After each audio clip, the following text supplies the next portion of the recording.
beautiful space with these beautiful people and this wonderful energy under this magical dome. Okay, so today's speaker is Jen Grant. She comes to Lake Harriet Spiritual Community with a passion to serve and a desire to ignite significance. For nearly 2 decades, she's been blending raw storytelling with grounded wisdom to deliver talks that move both hearts and strategies. She's a former corrections officer, and she turned speaker, and she's a 3-time author. Her lived contrast gives her voice weight. She's known for naming what most people would avoid, with humor, tenderness, and a powerful call to congruence. Her work focuses on emotional truth and transformation, guiding you to live with clarity, integrity, unapologetic self-trust. You can learn more at heyjengrat.com. With that, Jen Grant.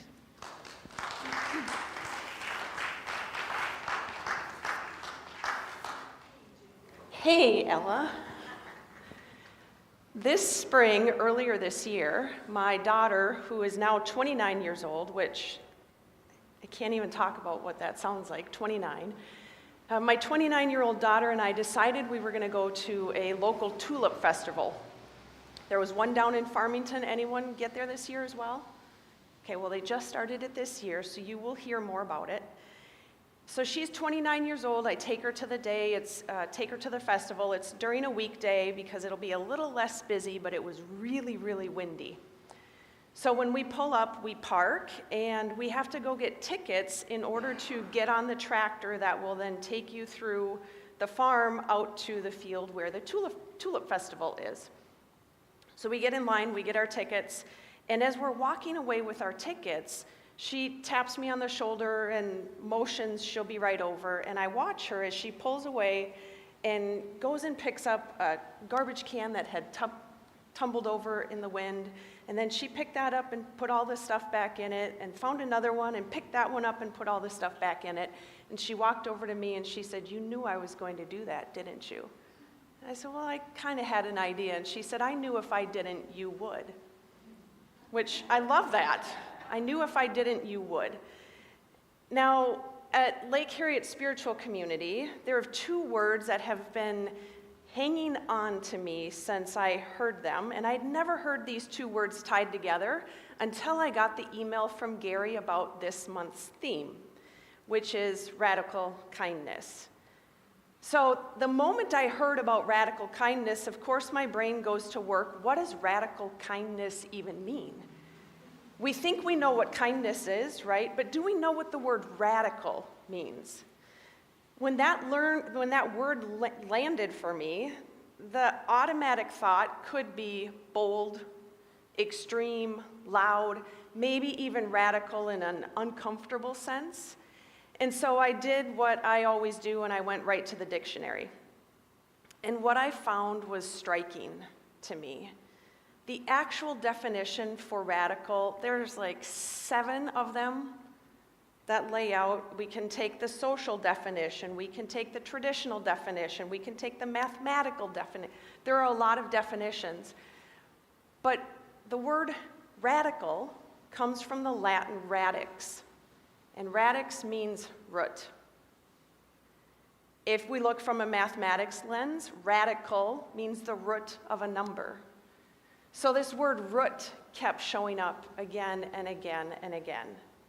So what I'd like to explore today is the idea that radical kindness is less about big, bold, outspoken, huge, extreme, and I want to explore that radical kindness is more about our rooted kindness that we get to lean into the more we take it on. Which I realized after I heard that statement, that phrase, radical kindness, and I started digging into it, that's what my daughter did when she picked up the garbage cans. It wasn't a big, bold, loud, extreme kind of kindness. It was the kind of kindness that is rooted inside so deeply that she couldn't not pick them up. It's the kind of kindness that we have when we are walking down the street and we can't help but smile. We can't help but say hello. And you and I both know not everyone is picking up garbage cans or stopping on the street to smile. And not one is better or worse than the other. I want to explore maybe both ends of it, that the word is also extreme. That is also in the definition. But this root word came up so much more often when I looked up the word radical. So another daughter story, because I love telling stories, but this one goes back 14 years. So she's 15 years old at the time. And at the time, she had just cut her hair. She had a kind of a pixie haircut, and she really wanted to explore getting color in her hair. And I was a little anxious about that. Are you sure you're in school? How are you going to feel about this? Just the curiosities of a mom wondering, how will you be treated if you change your hair, and will they accept you? Those sorts of conversations. And she was determined. She really wanted in the front just a little bit of pink and a little bit of blue. So not like we're going to go darker, we're going to go more blonde. She wanted a little bit of pink and a little bit of blue. And I found a great salon. And when we walked in the door that day to get a little bit of pink and a little bit of blue, I watched her visibly exhale. She walked in, we looked around, and you could see people with their hair cut and color in a variety of pigments, covering the spectrum, which feels perfect for today, by the way, of a variety of colors spanning the spectrum. And she walked in, and I watched her visibly exhale, going, "These are my people. I've landed. I've landed." With a beam on her face, she walked up to the counter to check in, excited about being in the room that was going to help her own herself just a little bit more. So she checked in, and she came back to me, and she's like, "Mom, did you see that girl?" And I stood back. I let her check in. I want her to come back to that word root. I wanted to help her. I feel like my job as her mom is to help her get roots and wings, right? I want her to be grounded but know how to fly on her own. So I stayed back. She checked in on her own, but I had a view of their conversation. And I said, "Well, I saw. What are you talking about?" And she's like, "Mom, she is the most beautiful girl I've ever seen." "Well, tell me more." "Mom, she has these big, huge doe eyes. They're big, brown, beautiful doe eyes, and they're so sweet the way that she looked at me. And then, Mom, she smiled, and she was so kind to me. And, Mom, she reminded me like this sweet, gentle fairy." She also had a pixie haircut, and when she moved, her hair kind of moved with the shape of her face. She was petite, and so Jazz, my daughter, decided to coin her the Pixie Fairy. She called her the Pixie Fairy.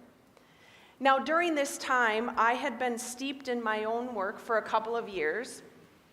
Mindset, understanding that our thoughts matter and how we show up. Thinking about kindness, maybe not using that word at that time, but leading with love, showing up in a way, recognizing that I got to choose how things unfold in my own life.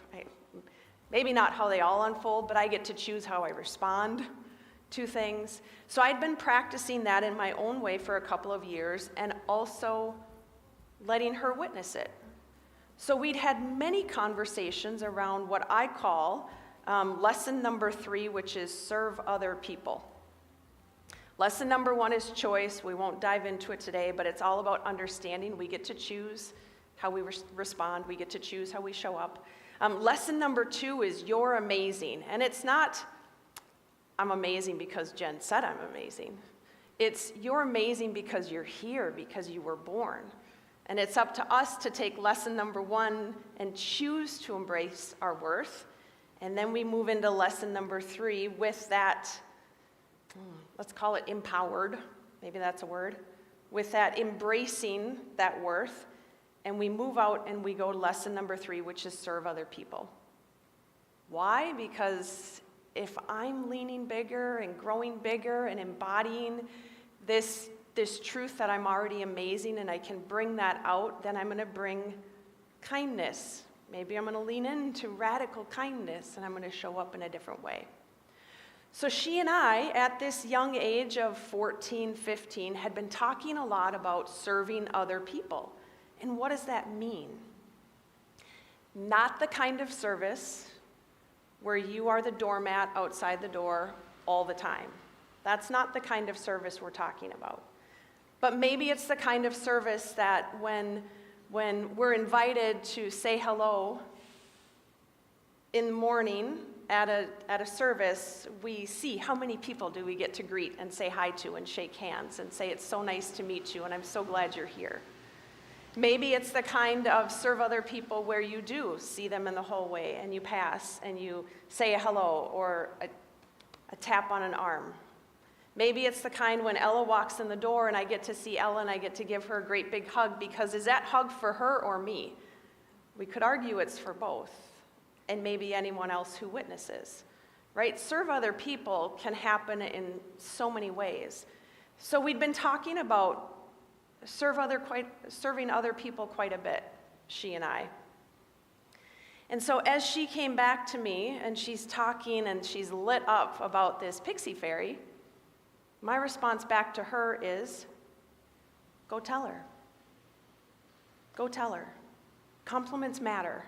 And what's that quote? To the world you may be one person, but to one person you may be the world. We never know how a compliment's going to land. We never know how kindness is going to land on someone. And as a 15-year-old daughter, hearing from her mother in a place, now mind you, she finally feels like she found a place where she gets to feel like she gets to fit in. She's still 15 though. I say go tell her and she looks at me and she's like, no. No. It's very clear, no. I'm like, oh, but Jazz, come on. No. And as if she was saved by the bell, her hairdresser came out and called her name. Now, for anyone in the room, moms in the room? Do we have moms in the room? A few, okay. And if you're not a mom, like you understand what I'm about to say because you, in some form or fashion, had a mom. So as she walks away, she gives me this look of, haha, I don't have to go tell. And as I'm witnessing this look in real time, my brain says, haha, I remember everything, right? We remember everything as moms. So she goes away to her appointment to get a little bit of pink and a little bit of blue, and she's gone for over 2 hours. It's a teaching school.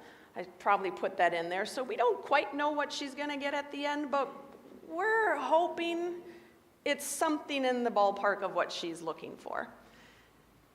2+ hours pass, and she comes walking out with the biggest grin I've ever seen on that child's face. And sure enough, she did have a little bit of blue and a little bit of pink. So we have the colors, but they're in the wrong spot, but it didn't matter. She didn't care. And we've got the colors, they're in there, in that hair. She comes out beaming, and I give her the money to, again, go back up and take care of it. And I look at her before she walks away, I'm like, tell her. Because Pixie Fairy is still at the counter. Pixie Fairy's not checking her out, another gal is checking her out, and as she's being checked out, Pixie Fairy grabs some things and starts to walk from behind the counter. And Jasny finishes up, and I look at her, I'm like, go tell her. And she starts to move, probably slower than she could have, if we're honest. She starts to move to follow her, and before she catches up, Pixie Fairy is out and around the corner and gone. And now she's a little bit disappointed because she'd worked herself up to say something and then missed her opportunity. Twice now, she had a chance to say something to Pixie Fairy. Now, as moms, we always have a solution. So I tell her, we're gonna wait 10 minutes. Mom, we don't have to wait. I'm like, we've already waited over 2 hours. 10 minutes isn't going to make a difference. We're going to wait 10 minutes. Let's just see. If she comes back in 10 minutes or less, will you say something? She's like, yeah, I'll say something, Mom. Meanwhile, Mom, it's like 7 minutes. Should we go? Like, no. We have 3 more minutes. 3 more minutes.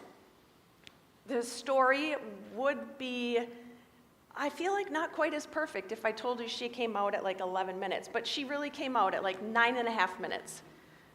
We're almost getting ready to go, and there she is. And we saw her coming from around the corner. And now this time, her arms are really full. So I nudge Jazz. I'm like, there she is.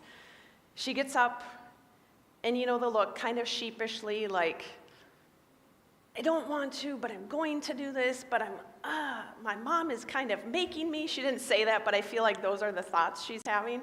My mom is making me, and this is embarrassing, and why do I do this? All of those thoughts. But she walks over and she says, excuse me? And Pixie Fairy stops, big smile, and she says, yes? She's like, so I just wanted to tell you that I think you're one of the most beautiful people I've ever seen. And immediately, Pixie Fairy starts getting tears in the corners of her eyes. And she drops everything. Now, my daughter, I think, we talked after, but I think I witnessed this subtle realization, like in the moment realization of like, oh, this is impacting her in a big way.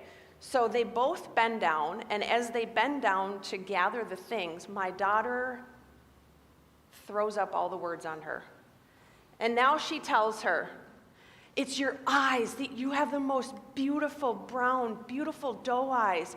And they're so sweet in the way that they shine, and your smile, you have such a beautiful smile. And I love your hair and the way that it shapes around your face. And when you move and you're the most beautiful pixie fairy I've ever seen. And as they stand up together with all of this stuff, Pixie Fairy, we still don't know her name, 14 years later, she will forever be Pixie Fairy, has tears streaming down her face. I can't hear the entire conversation, they're a little too far away, but Pixie Fairy proceeds to tell my daughter that she'd never heard anything like that in her life. No one had ever said anything like that to her before.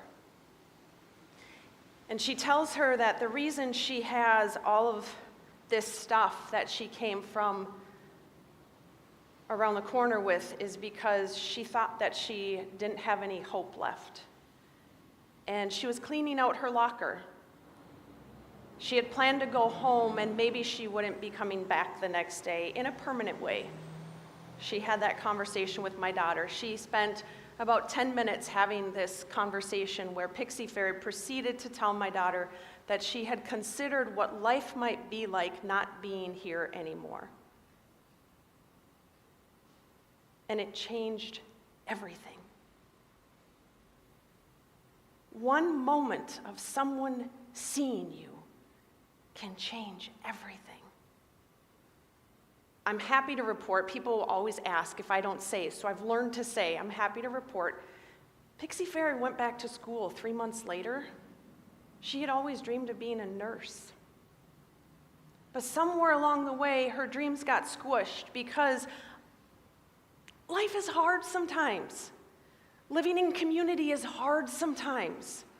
Sometimes there's a lot of divisiveness, and if we lean into the divisiveness and the challenges, it's easier to see how maybe we can't pursue the dream that has been on our heart for years. And instead, we settle for something until we have a moment that reminds us. You get permission to dream again. You get permission to be curious. You get permission to wonder, to ask the question, to say, yes, I want to go back to school. She's since become a nurse, and now she gets to light up people. What I realize now, all of these years later, and only within the last couple of months, is that's what I would call radical kindness. Not because my daughter went out to change a life. She went out from a perspective of the depth of who she is doing the best she can to be kind. And when we're rooted in that kindness, and we come from that place and we say the compliment, we just never know how it's going to land. So maybe radical kindness is picking up a garbage can. Not because you're going to be noticed, not because your mom is going to say, "Atta girl," but just because that's the thing you do. Maybe radical kindness is giving a compliment. And let me ask you a question. After witnessing that exchange, well, let me wrap up the story. They finished their conversation. Pixie Fairy turned around to bring her stuff back, presumably to where it came. And my daughter walked over to me and she grabbed my hand and she said, "Thanks, Mom." Do you think that experience changed her life? Yeah, huge. Huge. And I think that experience is why 14 years later she picks up garbage cans. Or 14 years later she'll be like, "Mom, if you like her purse, why don't you go tell her?" I'm like, "You're right." "Mom, if you're saying nice things about her hair, why don't you go tell her?" "You're right." My husband and I we're blessed to be able to go to the LPGA tour. The women's PGA tour is out here this weekend in Hazeltine. And we went yesterday, and sometimes, you're just moving, you're just trying to get to the next place, right? And other times you have time and space, and we notice things. And as we were walking by after getting some food, there was a woman standing by herself, and I noticed her twice. And when I notice people, I feel like that is the God wink that lands in me, like, pay attention, here's a moment, say something. And I noticed her, and as we went by, we started to go by, and she smiled big. Like that, just that moment, right? Rooted kindness. She couldn't help but smile. Maybe she's being paid to do it. It didn't feel that way. So she smiles, and I pause, and I let go of my husband's hand, and I turn around, and I looked at her, and I said, "You know what? I just have to tell you, you have the most beautiful smile." And she just looked at me and stunned. Stunned. And I don't tell you that because I'm so much better than anyone here. I tell you that because a moment like that can change someone's day. A few hours later, we were walking back in that same direction to get more food. And as we walked by, she was standing there and she said, "That was the nicest thing you've said." Like, she remembered. And it was a 5-second interaction. We notice these things. So maybe it's the action of picking up the trash can, right? But maybe it's compliments. Maybe it's a word. Maybe it's a pause. Maybe it's just noticing. It starts, I believe, with the permission to be curious, the permission to wonder, the permission to notice, the permission to ask a different question. What if? So after I witnessed that interaction with her, I told my husband, I'm like, "I'm going to do everything I can to bless as many people as I can today." Which feels a little inflated because I can't decide if you're impacted or not, right? When Oprah was talking to Maya Angelou, I don't remember the exact words, but the phrasing was Maya Angelou asked Oprah, "What do you want your legacy to be?" And Oprah said, "Well, it's definitely the girls in Africa, the school that she helped create in Africa. It's definitely the girls in Africa." And Maya Angelou's like, "Nope. Your legacy isn't dependent on what you want it to be. You'll have many different legacies based on who you impact, based on different people. So maybe to the girls in Africa, that is the legacy. But to someone else, it's something completely different. We don't get to choose what that impact means, but I get to choose how I show up. I get to choose if I lean in to radical kindness, to rooted kindness, and let it embody me. So armed with radical kindness, with a rooted kindness that I've been practicing for years, I don't always get it right, but I want to do the best I can. We set out to bless as many people as we could yesterday. My husband kind of reluctantly signed up for this. That's what you get when you marry me. Like, this is part of our journey together.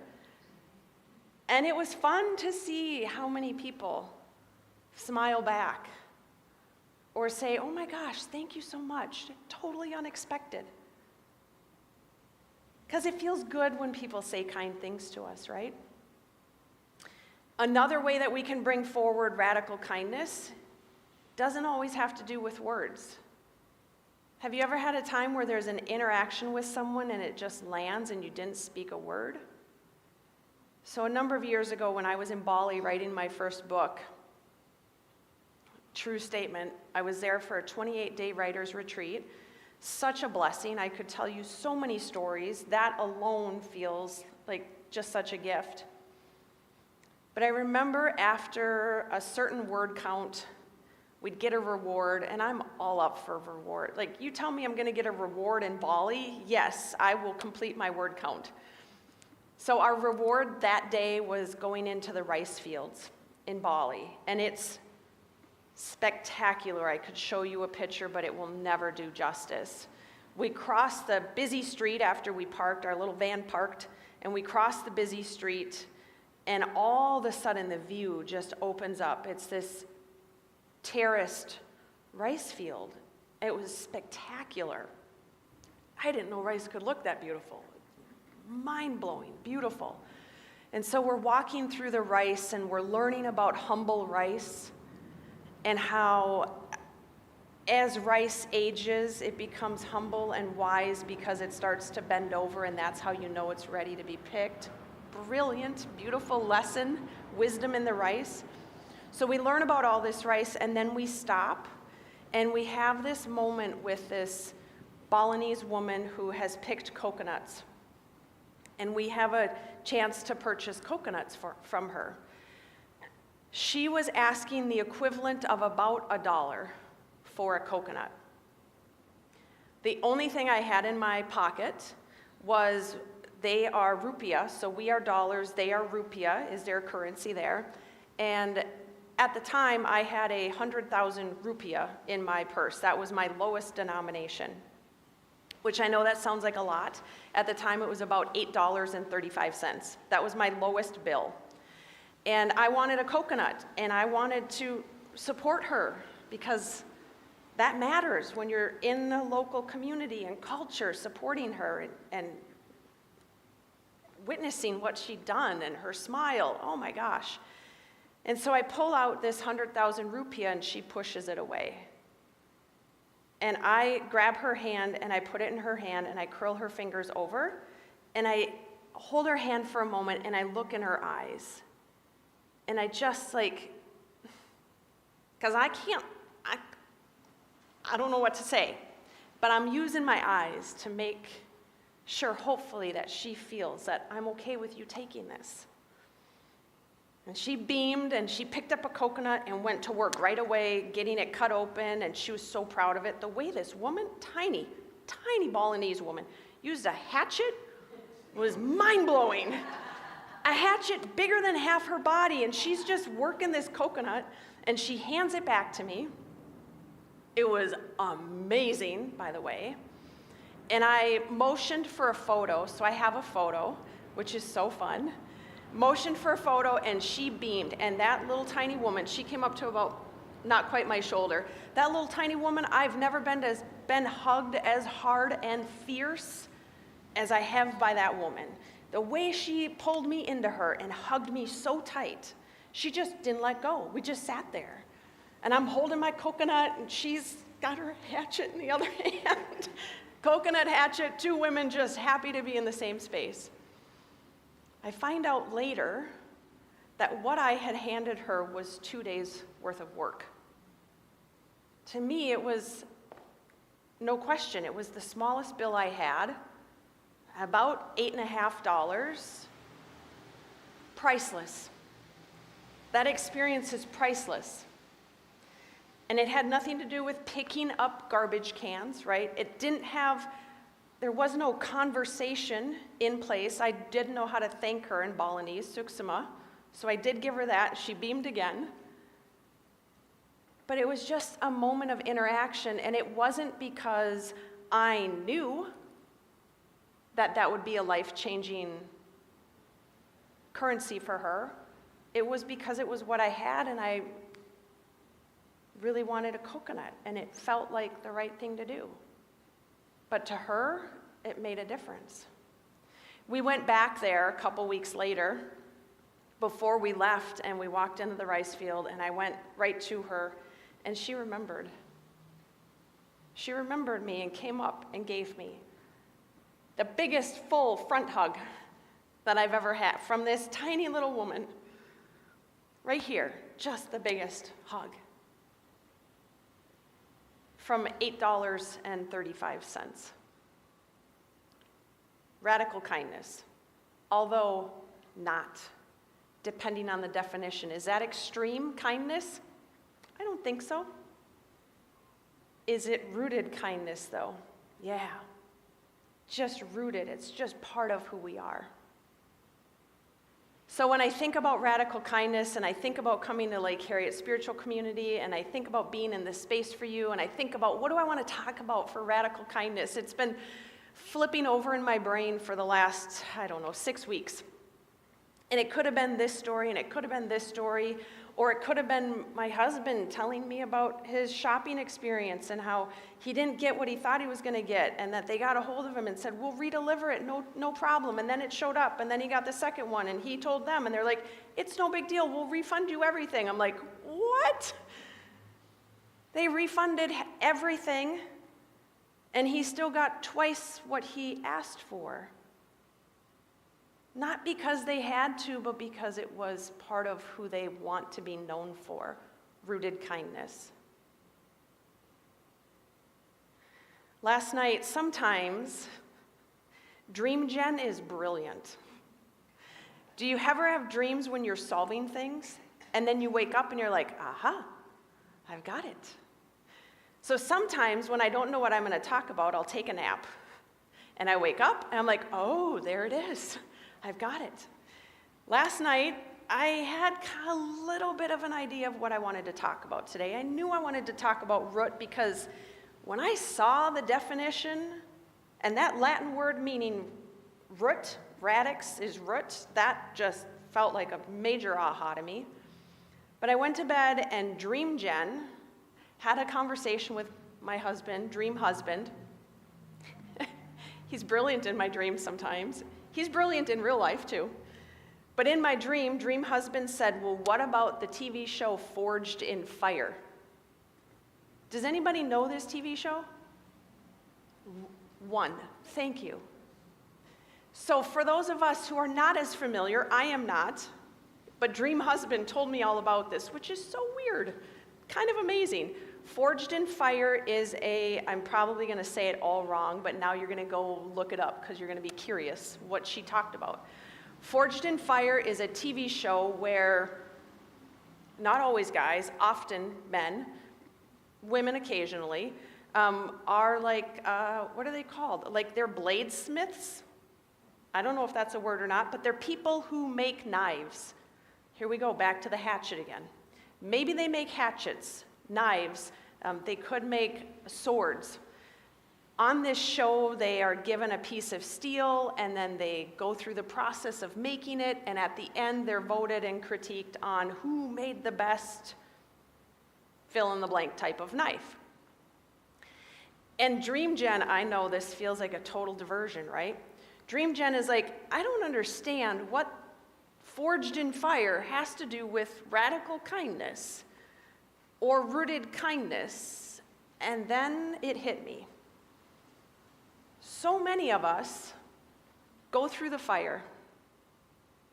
So many of us have challenges. Anyone in here not have a challenge in your life? All of us have been in challenges, right? We know people who've been in challenges. Big, small, it doesn't matter. We're not here to compare challenges. The point is we've all been in the fire at some point. And when you're forged in fire, you have a couple of choices. On the show, if they do a great job coming out of the fire, they're going to have a knife that holds up. It's going to be strong and steady, and it'll do exactly what it needs to do. It'll be sharp. Sometimes, though, they have a knife that comes out and it's weak in spots, and you go to use it and it breaks. So the fire doesn't decide how we show up. We get to decide what that fire does to us. We get to decide if I'm in the middle of that fire, do I take the lessons? That's my stance. If something is going to happen to me, I'm going to take the lessons from it. I'm going to suck everything I can from it. And I'm going to use it to root me, to lean into it, and to make me a better person on the flip side. I'm not going to let that thing, that fire, that challenge be a waste. If it's going to be there, I'm going to do everything I can. I'm going to hopefully alchemize it and then move forward with hopefully a little more wisdom, a little more compassion, maybe a little more kindness. We get to decide how we show up on the end of that fire. Recently, I found myself in a fire of sorts. And this wasn't a fire I chose. Anyone in here choose fires to be a part of? Probably not. Most of the time, we're handed these fires. Sometimes I did show up to walk the Camino on purpose, right? I walked the Portuguese Camino because I knew I was going to put myself in a situation where I'm going to have to learn and grow. So sometimes we do that. Most of the time, the challenging fires, though, they just kind of take us on. So I found myself recently in a fire, and I could feel it. I felt all the things. The anger, the fear, the frustration, the sadness. It was like its own process of grief. Going through all of these emotions of what could have been, what should have been, why did they do that to me? I don't understand, I'm frustrated, and da-da-da-da-da. But if we stay in the curiosity, if we go to that very first thing, we give ourselves permission to be curious. I believe everything happens as an opportunity for me to learn and grow. Not everyone believes that, and that's okay. I'm not here to tell you you should. But like I said, if it's going to happen, I'm going to figure it out. I'm going to find the lesson. So as I'm witnessing myself having these things, and I feel all those things still, because you know what? I'm still a human. I might be leaning into mindset work. I might be doing the best I can to take the lesson out of it, but at the end of the day, I'm still a human being that has real emotions and real experiences. So as I'm moving through that, I'm like, oh, please, on the flip side of this, help me see. Help me see what this is meant to be. I'm on the flip side of it now. And what I've realized is that it's a greater level of how I don't want other people to be treated. That's part of the gift that gave me. And part of the gift that it gave me is now I get to build a space and a container where women's stories get to be held in a most meaningful way so that they can share with courage. They can choose to show up in a bigger, brighter way. And that would have never unfolded had I not sat in that fire. So it rooted in me a deeper compassion, a deeper curiosity, a deeper courage to stand in a way that I wouldn't have before, because if I can get through that again, then I can certainly create this. Extreme. That could be seen as extreme, but not in a bad way. In a rooted, grounded, radical way, where now I get to show up with more meaning, more grace, more compassion, more kindness, more curiosity, more wonder. Not because I want to create a certain impact, Because again, the question isn't whether or not I'm going to create an impact. We will all create an impact in some form or fashion. How are you going to choose to show up? I don't get to decide the impact I have on you, but I do get to decide my part in it. I do get to decide, am I going to be the one who picks up the trash cans? Am I going to be the one that gives a hello and a hug when I see someone? Am I going to be the one who goes a little more extreme, a little more radical, a little more bigger? Incorrect language. A little bigger, we'll say. A little bigger, a little brighter, a little space holding, creating something I've never done before. In order to do that, there's a quote, and I'm probably going to get it wrong. I'm going to get it right. We'll say it that way instead. No tree, it is said, can reach up to heaven until its roots reach down to hell. Right? It's good. Did I get that right? You're nodding. Yes. Thank you. No tree, it is said, can reach its branches up to heaven until its roots reach down to hell. Pretty close. Which brings us full circle to radical kindness. If I want to reach for the stars, I just gave myself shivers. If I want to reach for the sky, if I want to reach for the stars, if I want to impact in the most meaningful way, not because I tell you, did you know you're impacted today?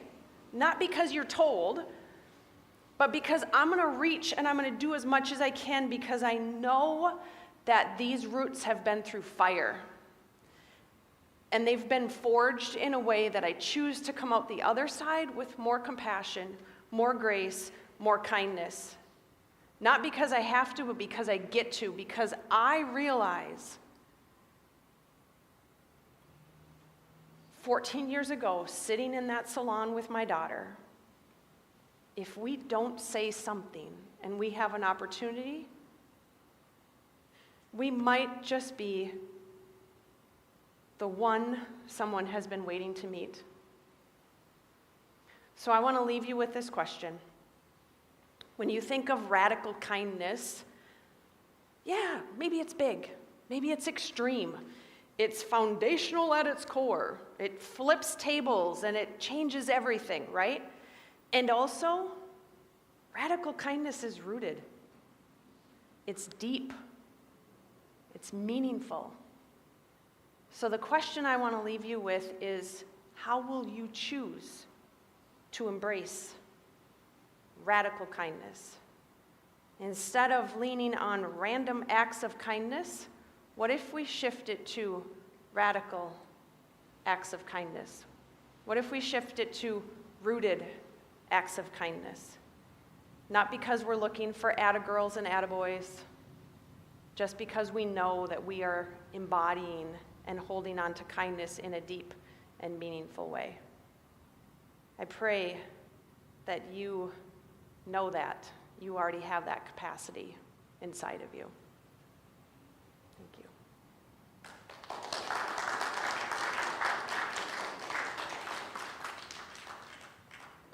Jen Grant. Okay, and she's going to do our closing circle in just a couple of minutes. Now it's time to think about radical giving. So this is time for our collection. I just want to remind you we're an independent, financially independent organization, so we are totally dependent on your giving and your volunteerism. You can also go on our website, like here at spiritualcommunity.org, and be a regular contributor, which really helps to flatten out that bottom line and helps keep these beautiful doors open and all the repairs that need to be done sometimes to this beautiful old building. Okay, with that, the ushers are going to pass around the basket, and we'll be back. I believe in the power of kindness. Ooh, I believe in the power of love. Ooh, I believe in the power of kindness. Ooh, I believe in the power of love. We don't know what's coming, but we can can help shape what's ahead. Kindness as our currency, the commonwealth is in our hands. So give a little, all, give a lot, don't stop. A helping hand makes the world go round. There's more than enough. Ooh, I believe in the power of kindness. Ooh, I believe in the power of love, the power of love. Ooh, I believe in the power of kindness, kindness. Ooh, I believe in the power of love. Okay. So we have a tradition of blessing the green. So if you'll join me in repeating, perfect love flowing through me blesses and multiplies all that I give, all that I receive, and all that I am. Oh. Okay, let's circle up.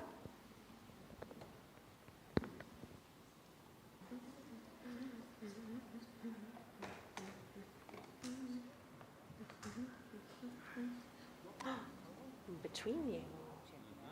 Thank you. Oh, love it.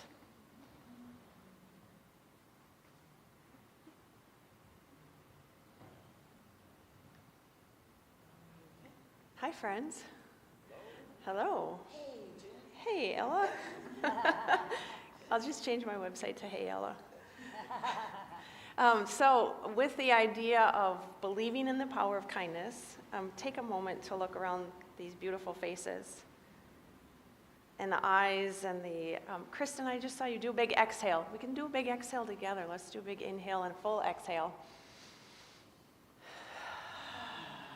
Love it. And these faces that we get to be within here today, so special. Each one of us, different phase, different things going on in our world. Maybe we have different challenges, different delights, different joys, different opportunities, experiences, moments. Maybe we're traveling, maybe we're near. But we're all in this together. We're all in this space together for this moment to remember kindness. Maybe it's extreme, maybe it's rooted, but either way it gets to be radical. Radical. And I just want to invite you and remind you that you have moments every single day, all day long. And even when you forget, the first kindness comes back to yourself. Remember to give yourself that kindness too. Because when we give it to ourselves, we can show up bigger, brighter, and ready for everyone else. Wahoo! Thanks, everyone. Thank you.